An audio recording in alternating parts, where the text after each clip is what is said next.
Salam sejahtera, terima kasih karena bersama dengan saya di Nazilin Unity Channel. Menjadi persoalan petang ini ialah, adakah Syed Saddiq Syed Abdurrahman akan dedahkan siapa yang menganiaya beliau dalam kes penyelewengan yang baru-baru ini beliau telah dibebaskan sebentar tadi. Ada netizen sebenarnya yang bertanya, siapa sebenarnya yang aniaya Syed Saddiq Syed Abdurrahman sehingga beliau terpaksa selama 5 tahun berperang di mahkamah. Selepas 5 tahun, Syed Saddiq Syed Abdurrahman mendapat kebenaran, mendapat kemenangan dalam perjuangan. Beliau dilepaskan dan tidak bersalah. Jadi kalau begitu, ada yang tertanya, siapa yang bertanggung jawab menyebabkan Syed Saddiq Syed Abdurrahman didakwa di mahkamah? Adakah karena tindakan Syed Saddiq Syed Abdurrahman dalam bidang politik menarik sokongan kepada beberapa insiden menarik sokongan menyebabkan beliau terjerumus dalam masalah besar tersebut? Tapi hari ini kebenaran akhirnya menang. Syed Saddiq Syed Abdurrahman dibebaskan. Kita nak tunggu sebenarnya apa komen Syed Saddiq Syed Abdurrahman ataupun apa respon. Adakah Syed Saddiq Syed Abdurrahman akan mendedahkan nama-nama yang bertanggung jawab menyebabkan beliau didakwa?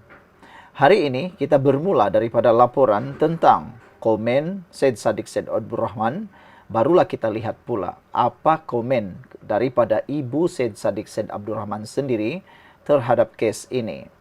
Syed Saddiq Syed Abdurrahman berkata beliau bersyukur akhirnya dapat membersihkan nama beliau.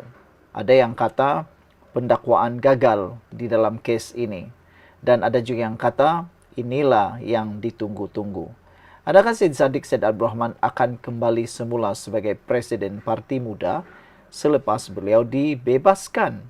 Ini pasti menjadi buah mulut dan juga menjadi satu polemik politik baru di Malaysia. Tapi sebelum saya teruskan ulasan kali ini, izinkan saya berkongsi dengan Anda semua. Ini ialah terapi imun Transfer Factor for Life. Ini ialah terapi imun yang meningkatkan daya imun badan kita sehingga 400%. Secara umumnya, kita kena penyakit karena imun badan kita yang lemah. Secara umumnya, kita sukar untuk sembuh daripada penyakit karena imun badan kita yang lemah dan bodoh. Dengan Transfer Factor for Life, terapi imun ini meningkatkan daya imun badan kita. Dengan peningkatan daya imun badan kita melawan penyakit di dalam tubuh badan kita sehingga kita boleh sembuh daripada semua jenis penyakit. Terapi imun ini bukan obat. Transfer Factor ini bukan obat, tetapi ini ialah terapi imun yang membantu meningkatkan imun badan kita. Produk ini lulus KKM, diperakui oleh seluruh dokter di seluruh dunia, dan dia juga adalah produk yang halal. Dapatkannya melalui nombor telefon yang tertera, WhatsApp. Saudara, ahli Parlimen Muar, Syed Saddiq Syed Abdurrahman menyifatkan keputusan Mahkamah Rayuan hari ini melepas dan membebaskannya atas 4 pertuduhan membabitkan dana Angkatan Bersatu Anak Muda Armada merupakan satu kemenangan besar buatnya.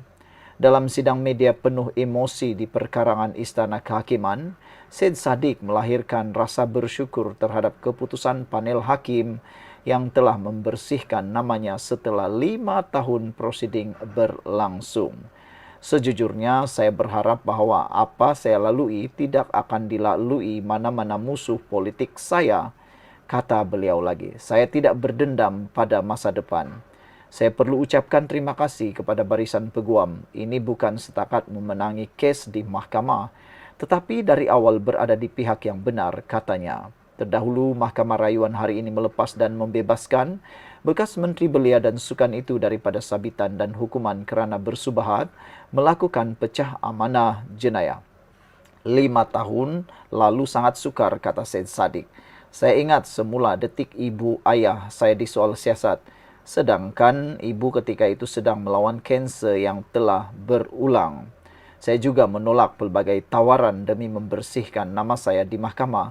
Kerana saya percaya institusi kehakiman ialah benteng terakhir untuk rakyat yang teraniaya. Syed Saddiq berkata dia kekal mempertahankan integriti dan mengulangi komitmennya untuk terus mengabdikan diri kepada rakyat dan negara. Saya tidak menyesal langsung memilih jalan ini.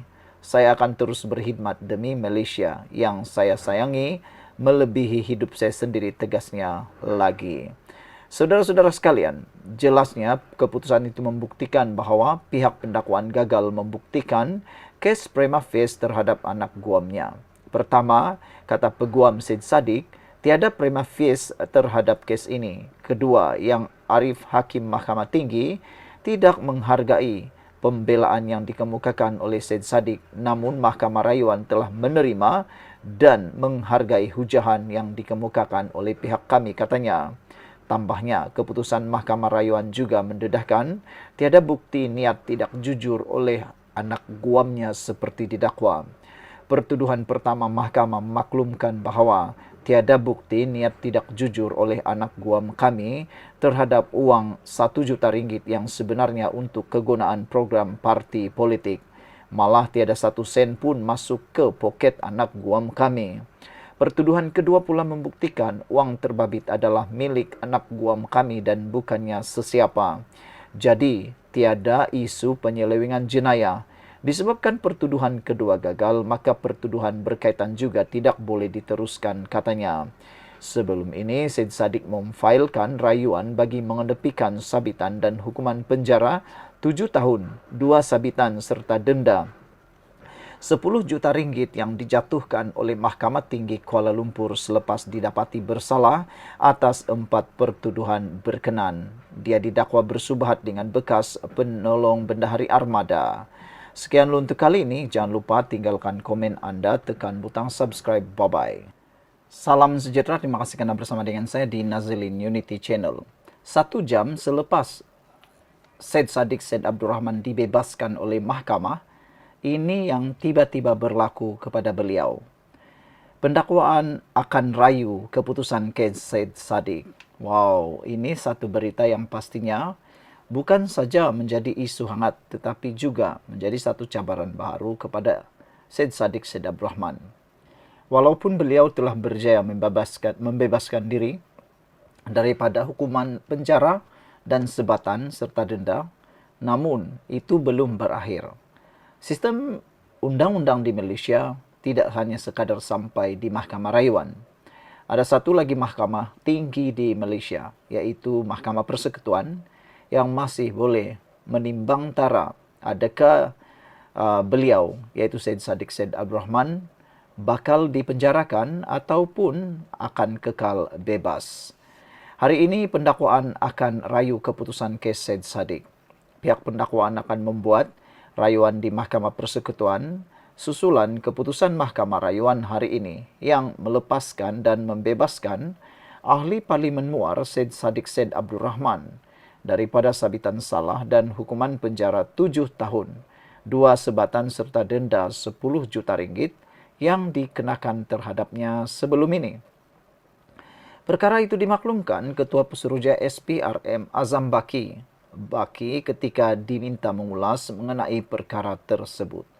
Kata Azam Baki, saya telah dimaklumkan oleh pendakwa raya bahawa mereka akan membuat rayuan kepada Mahkamah Persekutuan, katanya pada sidang media di Ibu Pejabat SPRM Putrajaya hari ini.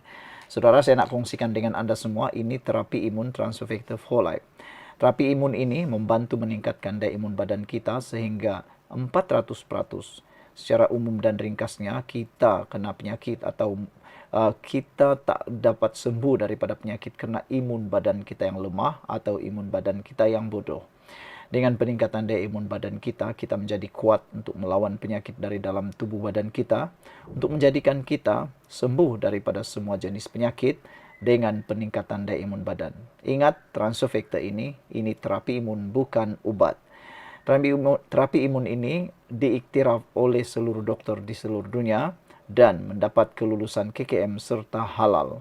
Sila dapatkannya melalui nombor telefon yang tertera. Jangan tunggu sampai sudah menyesal baru anda buat sesuatu. Baiklah saudara-saudara sekalian.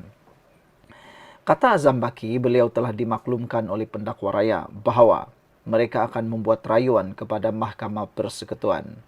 Terdahulu, Mahkamah Rayuan hari ini sebulat suara membebaskan Syed Saddiq Syed Abdul Rahman daripada semua sabitan dan hukuman melibatkan 4 pertuduhan berkaitan pecah amanah jenayah salah guna harta dan pengubahan wang haram, membabitkan dana pemuda bersatu armada.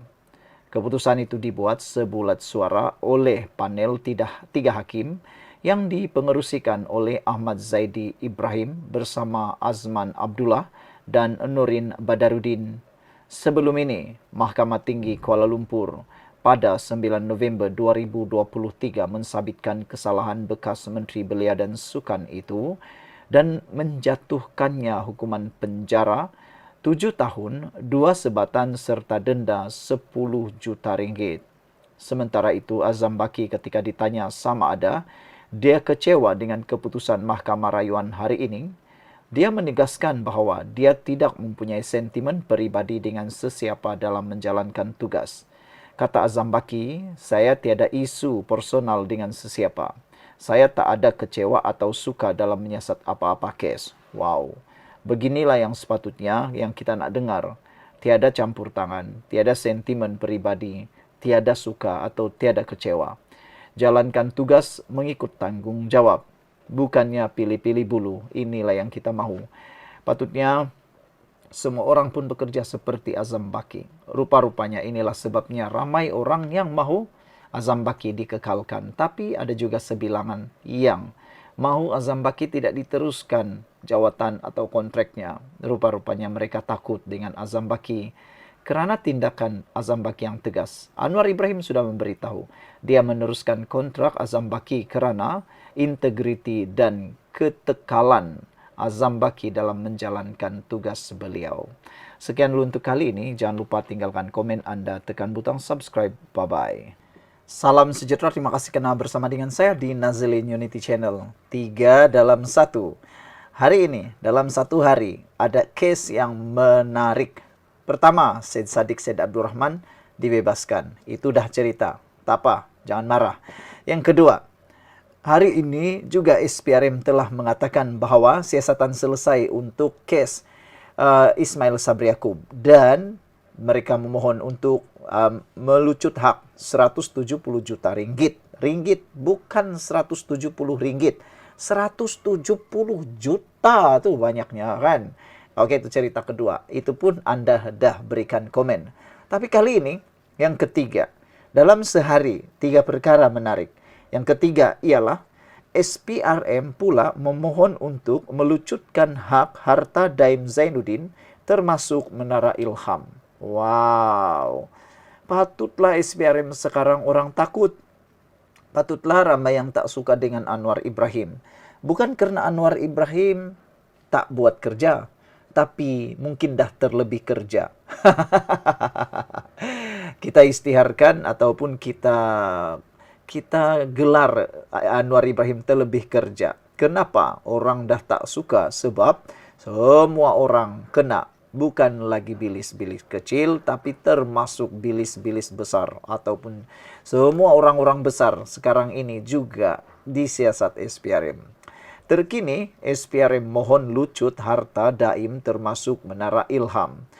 Yang kita sangka selama ini tak boleh disentuh lagi, akhirnya melalui SPRM yang reformasi ini, akhirnya semua orang yang kelihatan seakan-akan kebal, kini tidak kebal lagi.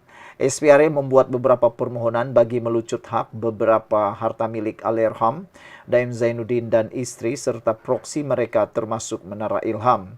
Ketua Pesuruhjaya SPRM Azam Baki berkata permohonan itu dibuat di Mahkamah Tinggi Kuala Lumpur hari ini. Sebelum kita teruskan ulasan kali ini, saya perkenalkan kepada anda semua, ini Transfer Factor for Life. Ini ialah terapi imun yang meningkatkan daya imun badan kita sehingga 400%. Secara umum dan ringkasnya, kita kena penyakit kerana daya imun badan kita yang lemah. Kita tak sembuh daripada penyakit kerana imun badan kita yang lemah dan tidak bijaksana ataupun bodoh. Dengan daya imun badan kita yang kuat dan daya imun badan kita yang bijaksana, ia akan mengenal apa saja jenis penyakit yang ada dalam tubuh badan kita, lalu akan diserang oleh imun badan kita sendiri supaya kita jadi sembuh daripada penyakit itu. Transfer Factor for Life ini bukan obat, tapi ia adalah terapi imun yang meningkatkan daya imun badan kita 400%, membebaskan kita. Baiklah saudara, untuk mendapatkan produk ini hubungi nomor telepon yang tertera dan produk ini lulus KKM, ada sijil halal, dan lebih penting daripada itu diperakui oleh seluruh dokter di seluruh dunia. Jadi dapatkannya dengan segera. Ingat, jangan bertangguh-tangguh. Mencegah lebih baik daripada mengubati. Kalau sudah dah mula ubat, kita cegah cepat-cepat daripada merebak lebih teruk lagi. Saudara, SPRM hari ini membuat beberapa permohonan bagi melucut hak beberapa harta milik Allahyarham Daim Zainuddin dan istri serta proksi mereka termasuk Menara Ilham. Ketua Pesuruhjaya SPRM Azam Baki berkata, permohonan itu dibuat di Mahkamah Tinggi Kuala Lumpur hari ini. Selain itu, menurutnya, pihak berkuasa United Kingdom juga bersetuju dengan permohonan SPRM untuk melucut hak harta daim di negara itu. Wow, rupa-rupanya ada banyak lagi harta Daim Zainuddin yang berada di luar negara, termasuk di United Kingdom. Persoalannya sekarang ialah, berapa lagi ke harta yang kita tidak tahu sebenar-benarnya? Adakah ini hanya sebahagian daripada harta yang kita ketahui, atau inilah semua harta yang dimiliki? Selepas diarah mengisytiharkan harta, barulah kita tahu rupa-rupanya ada lagi beberapa jenis harta yang kita tak pernah dengar. Dan hari ini disahkan SPRM memohon lucut harta-harta milik Daim termasuk Menara Ilham. Jadi kalau Menara Ilham diberjadi lucut dan harta Daim yang lain, makna kata ini milik siapa? Harta Menara Ilham, siapa miliknya akan datang? Wah, ini memang kejutan lah kan. Sekarang yang menjadi tanda tanya, siapa pula yang akan kena oleh SPRM selepas ini? Kita berbangga sebab SPRM sekarang begitu hebat, berani, dan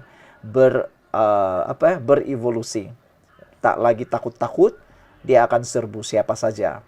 Mungkin giliran siapa selepas ini. Kita jumpa lagi. Bye-bye.